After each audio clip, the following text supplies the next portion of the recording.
গাছ কৌটো আর কুলোর ডিজাইন নিয়ে সকাল থেকে কাজ চলছে। সন্ধ্যাবেলা একটু রেডি হয়ে নিলাম, ভাবলাম যাই আজ একটু বাইরে থেকেই খাওয়া দাওয়া করে আসি। রেডি সেডি হয়ে সবেমাত্র বেরোতে যাব, তখন দেখি এ তো গুরু গুরু গর্জনে বৃষ্টি হচ্ছে। কিন্তু এই যে বৃষ্টির জন্য বেরোতে পারলাম না, তার জন্য দুঃখের চেয়ে আনন্দই বেশি হচ্ছে। এত গরমের পর এই যে বৃষ্টি হচ্ছে, বাপরে। পরদিন বোনকে নিয়ে চলে গেলাম ডক্টর চেক আপে। আমি ওকে জিজ্ঞাসা করছিলাম দুটো ইঞ্জেকশন খেয়ে কেমন লাগলো, দেখতেই পাচ্ছ। তারপর একটু ঘুরপাক খেয়ে ফিরে আসলাম বাড়ি। আজ একটু অন্য ধরনের কিছু রান্না হচ্ছে।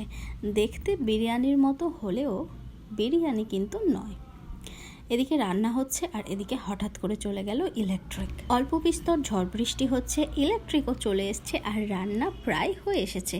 এই যে কমপ্লিট। বিরিয়ানির মতো স্বাদ নয়, কিন্তু খেতে বেশ ভালো। আগে বোনকে দিয়ে টেস্ট করায়। আজকের মিনি ব্লগ এটুকুই, দেখা হবে অন্য কোনো ভিডিওতে। ততক্ষণের জন্য টাটা।